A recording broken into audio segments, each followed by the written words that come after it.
Chers amis TV Liberté, bonjour. Nous avons la joie de recevoir ce matin Jacqueline d'Auxois. Vous la connaissez. Bonjour Jacqueline. Bonjour Anne, merci de m'avoir invitée. D'abord, vous la connaissez parce que elle est venue nous présenter ses récents livres et vous ne connaissez pas les autres parce qu'ils ont été publiés il y a plus longtemps. Je vous rappelle, elle a publié un livre sur Roberto Alagna. Elle a publié des vies de Zénobie, une vie de David, le péché de David.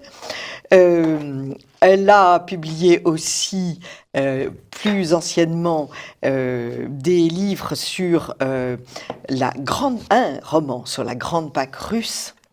Et un livre qui s'appelait Alexandra, qui était déjà un livre, j'ai envie de dire, un peu politique, puisque qu'est-ce que c'est, Alexandra ? Une uchronie, c'est-à-dire un carrefour que l'histoire n'a pas pris et que le romancier se permet de faire prendre à l'histoire. Oui. Là, l'idée, c'était il n'y a pas eu de révolution en Russie. C'est ça. Alors, qu'est-ce qui se passe ? Et c'est une femme qui devient tsarine. Oui. Tout est possible avec Jacqueline, c'est ça qui est merveilleux. Alors, première constatation, et là nous allons parler tout de suite du Mémorial des anges oubliés qui évoque un sujet tragique puisque c'est un projet d'attentat pendant le carnaval de Nice. Cette idée, vous l'avez eue il y a bien longtemps. Qu'est-ce qui s'est passé ? Il y a 10 ans, vous savez, les attentats avaient commencé, j'ose pas dire petits, mais ils avaient commencé. Non. Et je me disais, si j'étais un terroriste, qu'est-ce que je ferais maintenant ? Oui. Et je me suis dit, il y a un endroit qui est quand même extrêmement spectaculaire, c'est Nice. Et le plus spectaculaire à Nice, c'est le carnaval, parce que des gens viennent du monde entier. Oui, il paraît. C'est incroyable. Il est couplé avec la fête des citrons de Menton et pour un week-end, il y a 250 000 personnes qui débarquent à Menton, qui est une toute petite ville. Et c'est une foule qu'on ne peut pas imaginer. Donc, des gens qui ont tellement envie de s'éclater, comme on dit. Oui. Et il y a une débauche de tout, y compris de spectacles magiques et féeriques. Et de vulgarité et de choses... De vulgarité épaisse. Ah, c'est très, très lourd. Épaisse. C'est très lourd. Hein. C'est une laideur. Des femmes à poil, des femmes avec, oui. Et puis le doré sur les seins et ailleurs, des mecs avec des phallus gargantuesques, enfin des trucs hallucinants. Et les personnages de carton-pâte, vous savez, pendant un an entier, les carnavaliers les fabriquent. Oui. Alors, il y en a qui sont beaux, il y en a qui sont amusants, il y en a qui sont merveilleux, qui sont des clowns, vous savez, avec les petits chapeaux à boules. Oui. Et puis, il y a des caricatures d'hommes politiques, c'est déjà moins beau, et il y a des choses vraiment horribles. Il y a vraiment de laideur. Il y a les deux, ne peut pas avoir que l'un des deux. Mais c'est quand même... Est-ce qu'il n'y a pas une accélération de l'esprit débauché, un abaissement au niveau sexuel de ces carnavals? Est-ce que c'est comme ça à Rio? J'avais pas l'impression. À Rio, je ne sais pas, mais à Nice, j'ai vu beaucoup de photos. J'y suis pas allée souvent parce que j'aime pas ces foules déchaînées. Je veux dire, une année, quand j'étais très jeune, j'y suis allée. C'était l'année où on avait inventé les confettis en plâtre. Oui, alors quand on recevait... Alors, j'avais une place sur les gradins, il fallait louer des masques comme des escrimeurs. Oui. Bon, je pense que ça a été enlevé. Alors récemment, on a inventé les jets de couleurs. Ça vous fait des décorations en couleurs. Ça s'en va. C'est une sorte de caoutchouc. Mais moi, j'aime pas être agressée comme ça. Non, c'est une fête qui tourne un peu au vinaigre, je trouve. Et ils veulent imiter Rio. Et malheureusement, ils n'en ont pas Ils n'en ont pas les capacités. D'abord, les danseuses ne sont pas celles de Rio. Parce que voilà, on danse pas à Nice comme on danse à Rio, je suis désolée. Ils ont une spécificité. Oui, nous ne sommes pas tous pareils. Les femmes de Rio et les hommes dansent beaucoup mieux à Rio qu'à Nice. Et il y a quand même moi, je m'en suis rendu compte parce que je suis allée dans un festival, un carnaval dans une petite ville espagnole, sans le savoir d'ailleurs, et j'ai vu défiler les chars. Et alors, il y en avait c'était un tout petit carnaval, mais j'ai été effarée de de la vulgarité de certains chars. Vraiment effaré. Il y avait que des enfants, il y avait plein d'enfants devant. Bon, on se disait, mais quelle est la nécessité de, cet étalage? Oui, en y réfléchissant, je pense que vous avez raison, parce que quand j'étais petite et quand j'étais jeune, la fête des citrons qui suit, hein, c'est couplé. Mais ça n'a rien à voir, la fête des citrons. Mais ça devient un petit peu. Mais quand j'étais jeune, c'était plutôt des batailles de fleurs. Oui. Alors c'était très joli parce qu'il y avait des chars très bien décorés et ça amusait les enfants. Enfin, oui, c'était esthétique. C'était esthétique. C'était beau. On voyait tous ces bouquets de mimosas qui volaient partout. Et moi, j'ai ce souvenir-là. Et après, pendant longtemps, j'y suis plus allée. Je suis à côté, mais je dois dire que les villes sont changées en parking. En tout cas, les cars débarquent et les restaurants auxquels on peut aller prendre un café d'habitude, on peut plus. Oui. Parce que le premier service, c'est à 8h du matin. La première fournée de touristes, on les débarque. À 8h30, la deuxième, attention, hein, si vous êtes là pour vous détendre dans un café, c'est fini. C'est ce qu'on appelle les délires touristiques. Oui, de sorte que ceux qui sont là s'en vont. Alors, vous avez écrit donc un premier roman et vous imaginez un attentat durant le carnaval et vous ne publiez pas ce roman. Parce que justement, cette sorte d'attentat n'avait pas eu lieu, surtout pas sur la côte où on était tranquille, croyait-on, comme Baptiste. Et je me suis dit, mais l'idée, elle est trop belle, elle est trop bonne. Et elle est trop dangereuse. Et mon éditeur, je lui avais montré le manuscrit, il m'a dit non, non, non, non.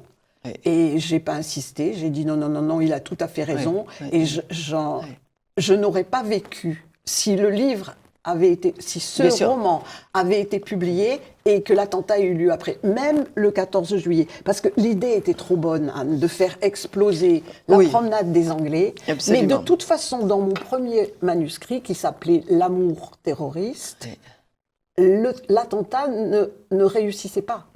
Oui, vous êtes... Il ne réussissait pas, mais n'empêche qu'on montait tout l'attentat jusqu'au dernier moment. C'est ça, comme vous faites dans le mémorial des anges oubliés. Où mon héroïne doit se faire exploser en plein carnaval, devant les tribunes, et donc le carnage absolu. Et l'attentat échoue. Je ne dirai pas pourquoi, vous le direz si vous voulez. Non, on ne va pas le dire parce qu'il ne faut pas tuer mais vous voyez, l'idée était le suspense du roman. Le 14 juillet. Mais, au lieu du carnaval. Alors, le 14 juillet 2016, cet attentat qui provoque tout de même 86 morts, dont 13 enfants et 400 blessés. Et pour illustrer cette émission, j'ai trouvé le premier portrait de ces 86 morts. Et elle s'appelle Alina Bogdana, elle avait 27 ans et elle est tombée donc sous les coups de ces terroristes. Vous faites un tableau extrêmement réaliste et tellement vrai de ces habitants de Nice qui vont être mêlés les uns et les autres à cette horrible histoire. En réalité, on a l'impression... Alors, nous avons Laura, cette jeune fille qui est déchirée par le divorce de ses parents, qui ne voit plus sa mère. Vous avez Richard, qui est d'origine algérienne et qui refuse que sa mère l'appelle Richard et qui veut s'appeler Rachid parce qu'il sait... Après avoir été islamisé en prison. Oui, parce que jusque-là, il s'en fichait complètement et sa mère est une femme adorable. Et sa mère, Salima, est une... Alors, justement, vous présentez toute une panoplie de personnages, tous les uns et les autres, présentés de façon très fine et, j'ai envie de dire, très authentique. Mais vous les croisez, vous les connaissez, ou c'est votre imagination de romancière percutante? Comment vous faites? Mais Madame Bovary, c'est moi. Je suis Yazid, je suis Laura, je suis Samira, je suis en transe quand j'écris un livre pareil. J'en suis encore malade. Ouais. J'en suis encore malade d'être entrée comme ça dans ces personnages. Je l'avais fait une fois à ce point-là. Quand je rentre dans Zénobie, c'est fabuleux, c'est merveilleux. Elle a beau très mal finir, ça fait rien, c'est une très belle histoire. Oui. Pour Charlotte Corday, je m'étais dit, je ferai un Marat et une Charlotte Corday. Oui. C'était trop dur d'être que avec Marat. Donc, j'ai fait un seul livre qui s'appelle Charlotte Corday, et un chapitre c'est elle, un chapitre c'est lui. Être avec des êtres sataniques. quand on veut rentrer à l'intérieur pour les connaître, je ne vois pas d'autre moyen. Vous avez raison. Oui. Mais il y a un moment où je le fais plus exprès, où ce sont eux qui m'emportent. Donc, j'ai 14 ans. Vous avez Donc, 14 je ans, suis un terroriste, je m'appelle Yazid, et j'organise les complots de tueurs. À Londres, Oui. depuis Londres. Et je suis l'horrible massacreur qui torture dans les geôles. Donc, j'explose. Mais sinon, je ne peux pas écrire. Et ça me rend malade. Et vous pouvez aussi bien prendre des rôles d'hommes, d'ailleurs, que vous avez fait une biographie de Rodolphe de Habsbourg, Oui, magnifique. pas de problème. Et vous nous avez raconté la vie de David et les pensées de David, tout à fait, de façon tout à fait étonnante. J'ai l'impression que vos personnages, en fait, ils sont tout à fait symptomatiques de notre époque. Ce sont des gens en déshérence. Ce sont des gens qui n'ont pas été éduqués et qui ont été abandonnés, l'un par sa mère, l'autre par son père. Pas de père. Rachid n'a pas de père. Laura n'a pas de mère. Et pas trop de père non plus. Et un père qui ne tient pas trop sa place. Et puis aussi, ce sont des enfants à qui on n'a rien appris. Il n'y a aucune, bien évidemment, éducation chrétienne dans l'un et l'autre cas, aucune éducation tout court, aucun héros. On ne leur a proposé aucun héros dans aucune des deux civilisations. Ils sont vides. Donc, ils vont boire l'islam, ils vont boire l'islamisme, parce que c'est la seule chose qu'on leur présente. Est-ce que je me trompe ? Pas du tout. Laura est la seule qui le boit dans la pureté. Les autres, ils y trouvent leur intérêt. Hein. Oui. Bon, Laura, elle a envie de se donner, elle se donne à l'islam. Oui, et Laura, elle a reçu une éducation absolument basique, elle ne sait rien. Et quand elle s'intéresse à un garçon qui est musulman, qui n'est pas islamiste à ce moment-là, elle se renseigne sur l'islam. Oui. Et Samira est très étonnée de voir qu'elle ne sait rien de la religion chrétienne. Samira, elle est musulmane, mais elle n'a aucune envie que cette gamine devienne musulmane. Samira, elle a fui l'Algérie. Elle ne peut pas se faire vitrioler dans les rues. Mais c'est une femme libre. Elle se maquille, elle met des robes légères l'été. Et au début, son fils est tout à fait d'accord. Oui. C'est quand il va être islamisé, il va trouver ça scandaleux que sa mère se mette du rouge à lèvres. Oui. Mais Samira, elle n'a aucune envie que Laura devienne musulmane. Et Laura se renseigne dans le dos de tout le monde sur l'islam. Et elle dit à Samira... C'est merveilleux ta religion, il y a des règles, il y a des règles alimentaires. Samira, effarée, lui dit, mais dans la tienne aussi. Oui, elle ne connaît rien de la sienne. Alors, il y a un dialogue extraordinaire où Laura dit à Samira, alors, le carême, c'est comme le ramadan. Ça veut dire que chez elle, personne n'avait jamais entendu parler du carême. Et et c'est pas obligé qu'on entende parler du carême pour être élevé avec un idéal. Mais le fait est qu'elle a un père qui est peintre. Et son père, pour gagner de l'argent, et il en gagne beaucoup, prostitue son art dans le portrait mondain et la carte postale. Et sa fille ne lui pardonne pas. Elle a donc deux exemples de parents. Sa mère qui a filé avec un nouvel amour aux États-Unis. Son père qui est là et qui vend très bien une peinture qu'elle méprise. Et elle lui dit, je préférerais crever de faim avec toi dans un grenier. Mais fais ce que tu as à faire, fais ce que tu as à peindre.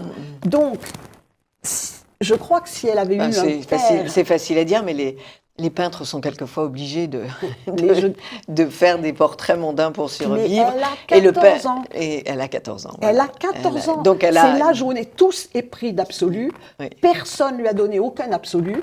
Elle découvre le Coran, elle découvre l'islam et plus rien n'existe. Tout ça à travers un garçon qui, par malchance, est beau comme le jour. Il a l'air d'un prince oriental, des yeux comme ça, des cils comme ça. Bon, c'est la merveille. Donc, elle est amoureuse de ce garçon qui, en plus, est beaucoup plus âgé qu'elle, 10 ans au moins de plus. C'est pas tout à fait l'image du père, mais c'est quelque chose à quoi se raccrocher de solide. Et il est très manipulateur. Il apprend à l'être, on lui apprend à l'être. Quand il se met à la draguer derrière, toutes ces scènes, elle oui, est quand même dans un jardin clôturé d'une oui. grille, et il va la chercher derrière sa grille. Oui, Une oui. conversation derrière la grille qui dure quand même longtemps. Ce qui est horrible, c'est que son père voudrait la garder. Il voudrait en tout cas qu'elle soit... Ce qui est normal à 14 ans. Voilà. On ne met pas une fille Oui, mais c'est à 14 ans, on veut dans s'en la aller. nature. Hein. Oui. Oui, mais enfin, Oui. Oui. bon. Bon, si mes personnages n'avaient pas tous rencontré des problèmes insolubles, il n'y aurait pas de roman. Ça, c'est certain. Non mais ce qu'il y a d'extraordinaire, c'est que c'est pas le roman, c'est pas du roman, c'est la vérité C'est la vraie vérité. Ouais, ouais. qui vous explose Ouais, au ouais. visage, et Tant mieux. c'est effarant, quoi. C'est Parce vraiment. que peut-être qu'il n'y a qu'une solution, c'est la force ne peut être que spirituelle. La force doit être spirituelle. Et si on ne donne pas cette force spirituelle à une personne, à une famille, à un peuple, au monde entier, puisque maintenant on est tous dans la même pandémie, ben qu'on nous fasse une pandémie de beauté et de spiritualité et de force. C'est pas Qu'on tout à fait redevienne fort au lieu d'être des C'est pas paillassons. c'est pas tout à fait le cas. Et seules certaines personnes ont une identité, et curieusement, ce sont des musulmans qui ont une identité. Samira, qui donc travaille dans la famille de Laura, elle sait qui elle est, elle sait où elle va. Les Harkis, qui ont Oui. fui l'Algérie, refusent toute cette effroyable montée de la violence, parce qu'ils la sentent, eux. Oui. Et Samira a un ami harki, justement. Et Samira, un ami oui. harki. Et alors, vous montrez aussi le rôle des imams. Alors ça, c'est très amusant. C'est les imams qui sont tout ronds, bien nourris, qui sont installés et qui, à force de ronds de jambes, obtiennent tout de la République, puisque la République aime les musulmans. On le sait, elle aime beaucoup moins les catholiques, en réalité. Et ces imams qui ne veulent pas de violence, parce que ça dérange leur influence. Ça dérange tout.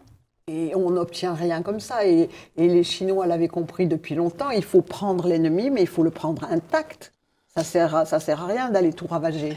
Mais oui, là l'imam que j'ai choisi. Mais vous savez, si on se renseigne sur la question, il suffit d'avoir écouté les nouvelles depuis longtemps, depuis 10 ans, depuis 15 ans. On le sait encore, tous les jours, on vous dit à la télé qu'il y a des imams qui prêchent la violence aujourd'hui en France. Bon, alors là, j'en ai choisi un qui ne prêche pas la violence, qui est beaucoup plus malin et qui, au contraire, fait des discours très apaisants, très rassurants, très consolants. C'est une partie du hameçon qui attrape Laura. Ouais. Elle entend ce discours qui n'est pas du tout un discours agressif. Et puis, il y a les maîtres du jeu, donc à Londres, qui manipulent tous ces jeunes, qu'ils ont recrutés d'ailleurs en prison, comme vous le montrez. Et, Pas tous, mais beaucoup. Beaucoup, Oui. et qui sont des êtres là très, très... D'abord, ils ont connu la guerre en Afghanistan, ils ont connu... Donc, ce sont des durs à cuire. Le Yazid, je pense qu'il n'y a pas grand-chose qui le ferait reculer. Pas grand-chose qu'il ferait. Vous savez que ces stages qui se passent en Afghanistan, dans tous ces pays, tous ceux qui y participent doivent s'engager à ne jamais dire un mot sur ce qui se passe. Alors, si on cherche sur le sujet, on trouve tout de même un certain nombre de choses. On trouve des vidéos. Et puis, on sait un certain nombre de choses. La vidéo dont je parle, où on voit une tête qui vole, elle a été en ligne. Ouais. Vous savez, j'ai fait des recherches que tout le monde peut avoir faites. C'est horrible à dire, mais dans ce qu'il y a de dur dans ce livre et dans ce qu'il y a de violent, il n'y a pas une invention. C'est ça qui me rend malade. Si j'avais pu inventer quelque chose d'affreux, mais c'était pas la peine, il valait mieux trier. Et vous savez, j'ai énormément hésité parce que je me suis dit c'est le livre le plus violent que j'ai jamais écrit. Oui, c'est sûr. Vraiment, il y a des scènes où j'étais malade d'écrire certaines scènes, mais il fallait les écrire. Et je me suis dit bon, tout de même, je dis certaines choses qui sont très dures à entendre, mais c'est encore plus dur ce que dit un personnage à Laura, justement. Je crois que c'est Rachid qui lui dit. Il lui dit tu ignores complètement où nous sommes, qui nous sommes. Toi, personne dans ta famille sait ce que tu vas faire et tu ne sais pas qui dans ta famille nous appartient. Et c'est ça, c'est un système qui est cloisonné. J'ai vu un film allemand. C'est la même histoire, sauf que c'est le fils. Le fils devient radicalisé. Le père va le chercher en Syrie avec le frère aîné. Il le ramène. Et donc, il le réintègre dans la famille. Le fils jure qu'il ne fait plus sa prière, que tout ça c'est fini. Un soir, le père passe devant la chambre, il entend la prière, mais ça ne finit pas comme ça. Il entend la prière, il s'en va. Le fils ouvre la porte, il ramène le père, il l'assied sur le lit à côté de lui et il s'en lasse. C'est votre fils, qu'est-ce que vous faites? Vous n'allez pas le dénoncer à la police, donc ça continue. Et au début du livre, Massimo, qui s'est fait couper les jambes dans l'attentat, il a voulu sauver un enfant. Oui. C'est une histoire vraie, là. Il a voulu sauter. Il est passé sous le camion pour projeter un enfant loin de la trajectoire, loin des roues du camion. Conclusion, il n'a plus de jambes. C'est lui le principal des anges oubliés. Mais entre parenthèses, tous ces gens qui survivent, il faut voir dans quel état. Sûr, aucun n'est indemne. On ne peut pas, c'est pas possible. Qu'est-ce que je vous racontais avant? Je ne sais plus. Non. Et vous soulignez aussi que les premières victimes sont les musulmans eux-mêmes. Mais bien entendu. Regardez l'histoire de Samira. Son fils ne va pas hésiter à faire tuer le harki qui est l'ami de sa mère. Bien sûr, ce sont les musulmans eux-mêmes. Et dans les pays islamisés, ce sont les musulmans. Ce sont les modérés qui sont exécutés. Toujours. Comme ça s'est passé. C'est eux l'ennemi. Qui est l'ennemi pour Rachid et pour Yazid? C'est Samira. Encore pire qu'une chrétienne. Une chrétienne, c'est normal qu'elle se maquille et qu'elle se fasse jolie quand elle veut aller à la plage. Une musulmane, scandale. Il faut qu'elle aille voilée. Donc, si elle refuse, c'est elle la pire ennemie. C'est elle qui les trahit et qui ne marche pas droit. Et le harki en question disparaît dans des conditions affreuses.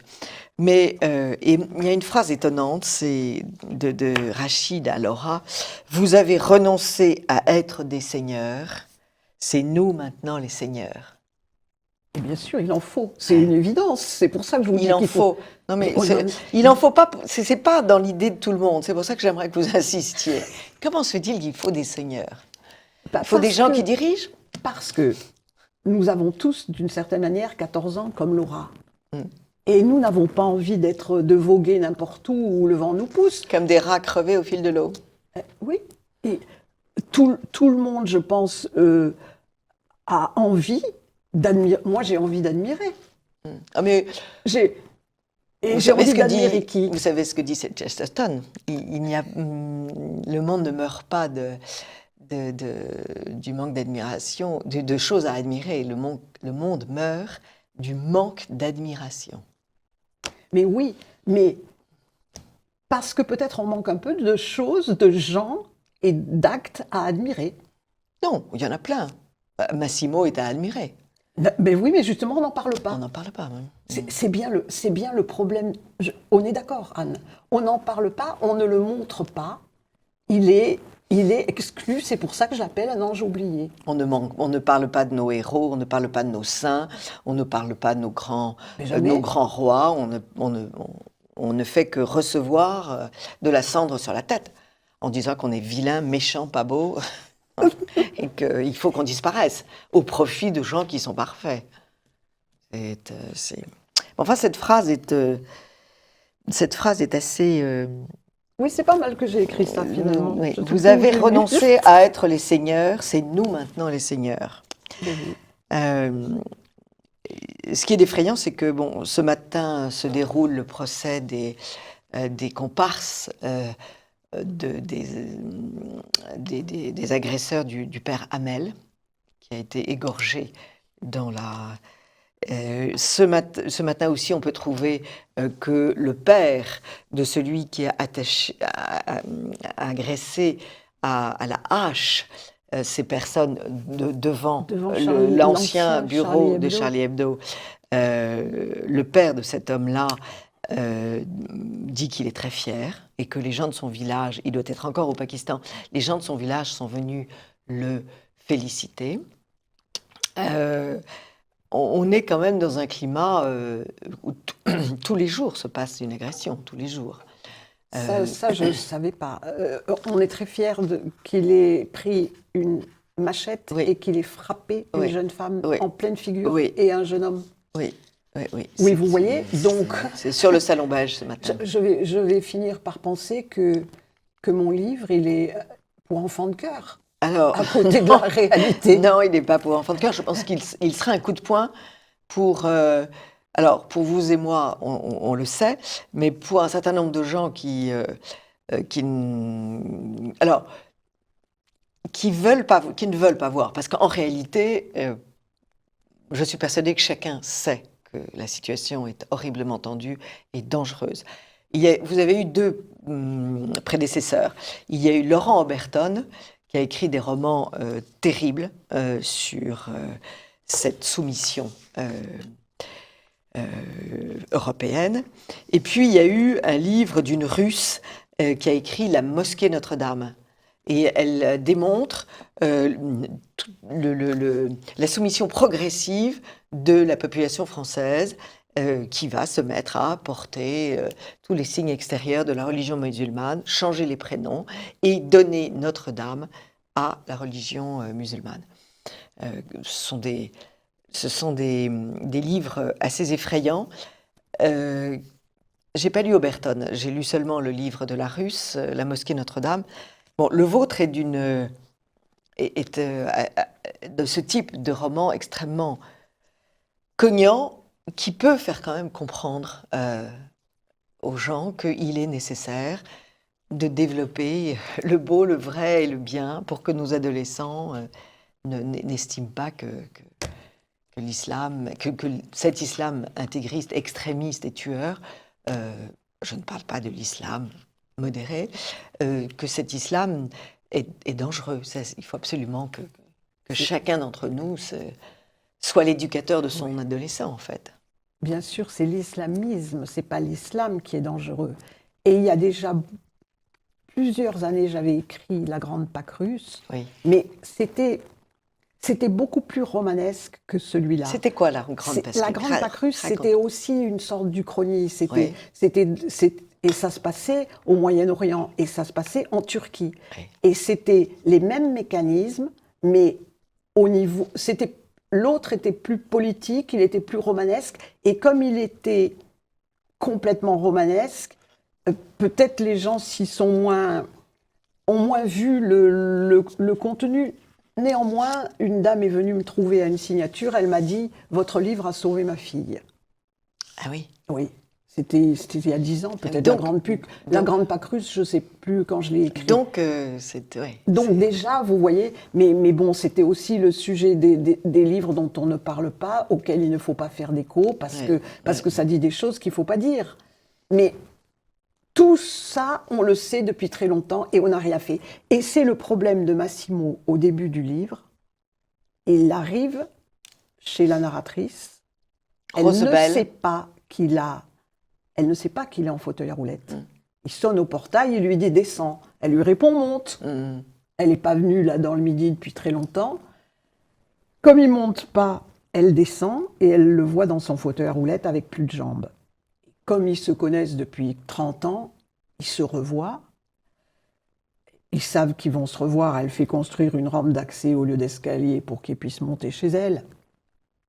Et il lui dit, c'est lui qui exige la vérité.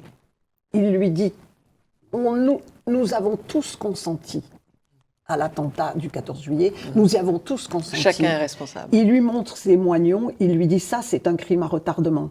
Parce que ça fait 10 ans qu'on aurait pu en parler, 10 ans quand il y a eu l'attentat manqué de Laura, 10 ans au lieu de cacher Laura, au lieu de cacher ces crimes qui n'ont pas été commis, mais qui étaient prêts à se commettre.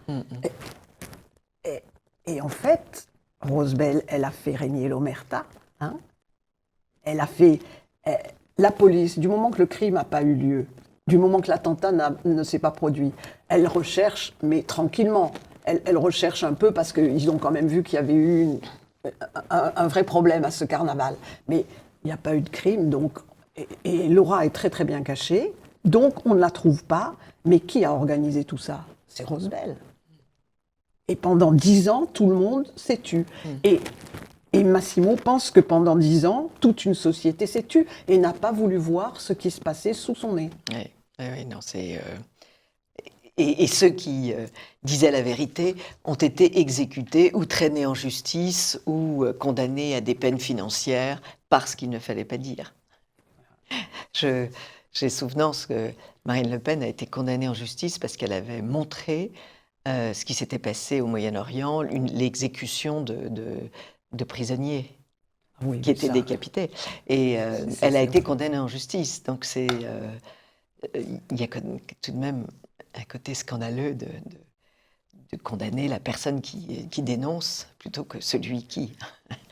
on vit dans un... Bon, mais... Et comment vous expliquez, vous, en tant que romancière et spectatrice de ce monde depuis bien des années, comment expliquez-vous cette tolérance, cette inconscience, cette insouciance et même ce favoritisme à l'égard de... Bon, ce matin encore, on a des nouvelles.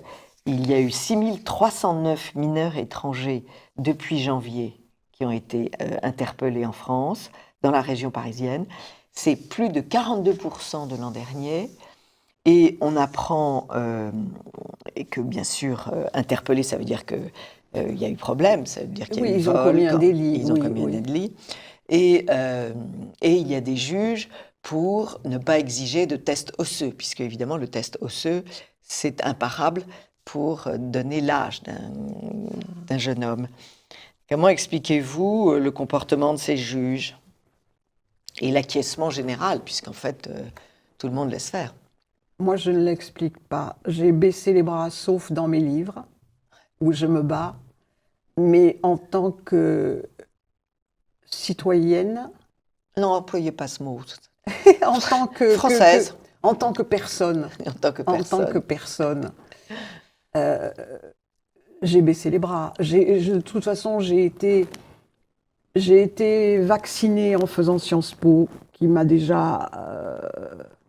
quelques années après, j'ai vu à quel point tout était répétitif, à quel point tout... La propagande battait son plein. C'était très intelligent, c'était très réussi, c'était bien fait. Et puis maintenant, à l'âge que j'ai, je vois que tout ça ne cesse pas de se répéter. Et d'augmenter. Et d'augmenter. Et puis, quand je vote, mon vote est bafoué. Quand je vote pour quelque chose et que tout le monde vote comme moi, oui. On dit non et on fait autre chose. J'ai beaucoup de mal à prendre quoi que ce soit au sérieux dans ce qui se passe. Je n'ai pas la télévision chez moi parce que je supporte pas. Les journaux, j'ai beaucoup de mal. J'arrive plus non plus. Alors moi, je suis une machine à écrire. Hein. Donc j'écris. Et quand j'ai un sujet dans la tête, il se passe quelque chose de fabuleux.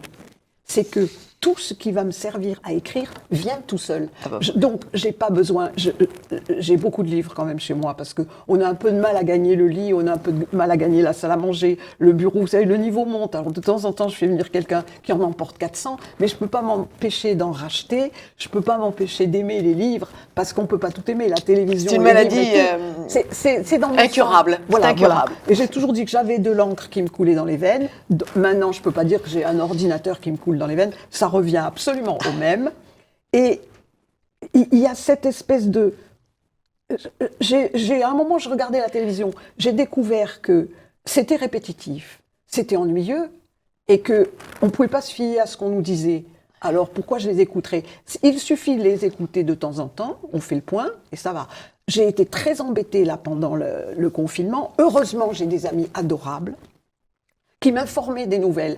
Ah, aujourd'hui, tu dois remplir une feuille. Ah, mon Dieu, une feuille de quoi? Bon, alors, je me procurais la feuille. Aujourd'hui, tu dois mettre un masque. Aujourd'hui, c'est interdit que tu ailles te promener au bord de mer. Quoi?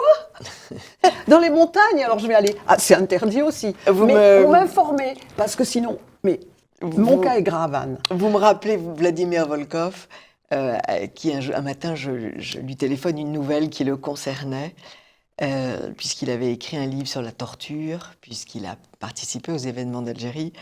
Et le général Ossarès avait fait des déclarations. Donc je lui dis, Vladimir, savez-vous que... Et il me répond, non, Anne, quelle nouvelle? Je ne lis pas les journaux, je n'écoute pas la radio. Il vivait complètement. Et comme vous l'avez bien connu, parlez-nous de Volkov. Mais ça fait perdre trop de temps, vous voyez. Voilà. Si on veut s'informer, Oui. et on va s'informer comment? On y passe la journée. Et je comprends bien que des gens, fassent, oui. les politiques sont sûrement intéressés à faire ça. Mais moi, j'ai autre chose à faire. Et si j'achète un champ pour le cultiver, j'aurai mon champ à cultiver. Un livre, c'est pareil qu'un champ. C'est quelque chose d'extrêmement artisanal, je vous l'ai dit. Hein. Ouais, Si ces personnages... Ils entrent dans moi. Si je faisais une table, j'entrerais dans le bois pour savoir comment je dois le travailler. C'est exactement la même chose. Ouais. Je fais un métier d'artisan. Si j'y suis pas tous les jours... et sans distraction. Sans distraction. Écoutez, un danseur qui se prépare, il est à la barre. Maintenant, je ne sais pas comment ils font, les pauvres, c'est horrible. Mes amis danseurs et chanteurs, c'est horrible. Écrivain, on a de la chance. Oui. On a été retardé de quelques mois. Oui. Horrible. Quand j'ai téléphoné à mon éditeur et je lui ai dit « mais moi ça m'est égal, je ne suis pas un best-seller, on va le sortir quand même en avril », il me dit « non, c'est impossible, les libraires sont fermés ». Je lui ai dit « mais il y a Amazon, fou rire ». Il me dit « mais un livre, ça se vend pas sur Amazon, moi je croyais ». Il me dit « ça se vend dans une librairie ». Donc il a été retardé déjà de 10 ans, plus 6 mois. Mais il sort. C'est comme un accouchement qui ne... Oh non, parlez pas de ça. Qui serait retardé. Il sort, tandis que la semaine dernière, je reçois l'avis du Metropolitan Opera de New York. La saison est terminée. Et moi, je voulais tellement pas admettre ça que je me suis trompée d'un an. J'ai cru que les spectacles qui vont être chantés dans 2 ans allaient l'être là, après Noël. Non, Et c'est pour vous dire que mon décalage, il est tout le temps. Hein. Et le premier concert charnel qui a eu lieu, j'étais donc confinée, je me suis fait donc confiner à la suite de cette discussion avec mon éditeur. Il m'a dit « n'hésitez pas à ficher le camp à Paris, vous allez devenir folle à regarder l'immeuble en face. Allez dans votre jardin ». J'ai pris le dernier avion. On avait le droit de voler jusqu'à midi. Moi, je me suis dit « j'aurai jamais de place », mais j'ai quand même cliqué, on ne sait jamais. Et j'ai eu une place dans le vol de 11h30. Après, dans la navette qui m'a amené chez moi, j'ai été le seul passager. D'ailleurs, ça a rendu furieux le chauffeur qui m'a fait la tête tout le long. En plus, j'étais un danger public parce que je venais de Paris. Donc, vous aviez le Covid, oui, bien sûr. Alors, je venais de Paris, j'étais vraiment pas la personne à transporter. Mais cette histoire du Métropolitain, j'ai un ami baryton. Il est allé chanter en Sicile. Et en Sicile, il a pu chanter. Il revient par Marseille, tout annulé. Il rentre chez lui à Cannes et il se prépare à faire 2 concerts en Suisse. Il apprend que la Suisse est fermée. Il repart sans refaire sa valise pour aller, heureusement qu'il a de la famille en Suisse, il a pu aller chez eux parce que 14 jours. 14 jours pour payer 14 jours d'hôtel, quand vous n'avez pas Quand travaillé vous n'avez même pas de cachet, oui. Quand vous n'avez pas travaillé depuis 6 mois, eh ben, bonjour. Non, mais ça, ce sont des petits problèmes que les fonctionnaires ne peuvent pas réaliser, parce que vous comprenez, leur salaire tombe, confinement ou pas confinement, leur salaire tombe. Donc, tout cet aspect des entreprises libres, c'est-à-dire les bars, les restaurants, les chanteurs, les opéras, les opéras, tout ça, ils ne comprennent pas. Ils ne savent pas ce que c'est qu'un opéra. Non, ils ne savent pas. Mais Churchill le savait, parce que pendant la dernière guerre, on est venu faire une proposition à Churchill. On lui a dit « Ah, mais on n'a plus d'argent pour la guerre. On va rogner sur le budget culture. » Il a dit non. Churchill les a regardés, il leur a dit « Et alors on se bat pourquoi ?» C'est beau. C'est bon, ben voilà. C'est beau. Et pendant la guerre, à Berlin, Furtwängler a joué tant qu'il a pu pour soutenir le moral des pauvres Berlinois. Dans ce livre, Jacqueline Dauxois, vous mettez plus de vous-même que d'habitude. Je vous ai dit pourquoi. Oui. Et je suis devenue tous ces personnages. Non, mais Rosebell est là, et Rosebell, c'est un peu vous. Alors ça, c'est ce qui s'est passé entre le premier G, qui Et le était deuxième. l'amour terroriste, et Ouais. le deuxième. On ne peut pas sortir 10 ans après, moi je ne peux pas sortir 10 ans après un livre écrit 10 ans avant. Donc j'ai tout réécrit. Et en tout réécrivant, ça devenait beaucoup plus dur. Et j'ai voulu faire une encre qui me plaisait. et j'avais pas le temps de l'inventer. Parce que je faisais beaucoup de choses à l'époque, j'étais tout le temps dans l'opéra, dans les avions, dans le monde entier. Donc je voulais... Il faut vous dire que, chers amis, que Jacqueline a un blog qui s'appelle tout simplement Jacqueline d'Auxois, écrivain, Oui, et qu'il est très très intéressant de consulter. C'était... J'ai toujours quelque chose qui contrebalance. Vous savez, bon, je fais de la bioéthique médicale, j'écris ce livre, je vais à l'opéra, je ne vais plus à l'opéra depuis qu'on ne peut plus. On ne peut pas rester dans un univers trop dur non plus tout le temps. Moi, je ne peux pas. Bien sûr. Et il me faut bien de la sûr. beauté, il me faut Bien une sûr. compensation. Donc, ça fait que j'ai plus tellement de temps après. Mais publier un livre qui est resté dans mon tiroir pendant 10 ans, j'ai plus envie. Donc, j'ai tout refait. Et c'est vrai que j'ai mis quelque chose de moi.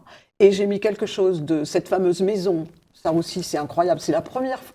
J'avais déjà parlé de cette maison, puisque le livre Cette était maison très... qui, chers amis, nous ne dirons pas où elle est, mais elle a un charme extrêmement prenant. J'essaye d'y aller le plus souvent possible, mais elle est extraordinaire. Elle domine la mer. Et vous savez que le livre était fini, donc quand je suis allée m'y réfugier, puisque je suis partie, Ouais. puisque le livre paraissait pas. Donc, il y a une telle série de hasards avec cette histoire. Donc, j'ai mis cette maison là-dedans. Elle est le personnage le plus vrai de toute la maison, avec Massimo, évidemment. Mais puisqu'il y avait la maison et Massimo, forcément, il y avait quelqu'un qui me ressemblait un peu. Et où j'avais des facilités, voilà. C'est publié chez Michel de Maulle. Un merveilleux éditeur. Un merveilleux éditeur. Vous avez déjà un nouveau manuscrit? Oui, oui, presque deux. Presque deux. Écoutez, Bon, tout va bien. Confiné, on peut plus rien faire. Vous voyez que le confinement a du bon pour certains. Non, parce que au pire confinement, je ne pouvais plus rien faire. Oui, on n'a pas Je ne pouvais le... plus. Non. Je regardais l'ordinateur comme ça, je le mettais en marche et puis Ouais. je ne pouvais plus rien faire. Ah si, j'essayais de m'agiter. Oui, J'étais tellement énervée. Ça, d'ailleurs, vous a réussi puisque vous êtes tombé dans vos restants. Elle grimpait dans ses restants parce que son jardin est comme ça. Son jardin est extrêmement pentu et du coup, en voulant cueillir des citrons, c'est ça? J'ai toujours habité dans des endroits perchés. Elle est tombée Là, la tête la première. À Montmartre, il n'y a que des escaliers et moi, pour aller chez moi, il y a 4 étages à pied. C'est sûr, mais il y a des gens qui aiment monter. Mais j'aime monter, oui. Voilà. Le Mémorial des anges oubliés, c'est chez Michel de Maulle. Merci beaucoup, Jacqueline d'Auxois, pour ce coup ce coup dans la tête et dans le ventre et dans l'estomac que vous nous donnez. C'est un livre à offrir. Je crois que c'est un livre à offrir aux jeunes. Vous avez tout à fait raison. C'est un livre à offrir aux jeunes pour qu'ils comprennent ce nouveau monde et qu'ils s'arment, non pas physiquement, mais psychologiquement contre ces dérives effrayantes. Merci beaucoup, Jacqueline. Merci à vous. Je n'ai pas vu le temps passer. Amis de TV Liberté, à très vite.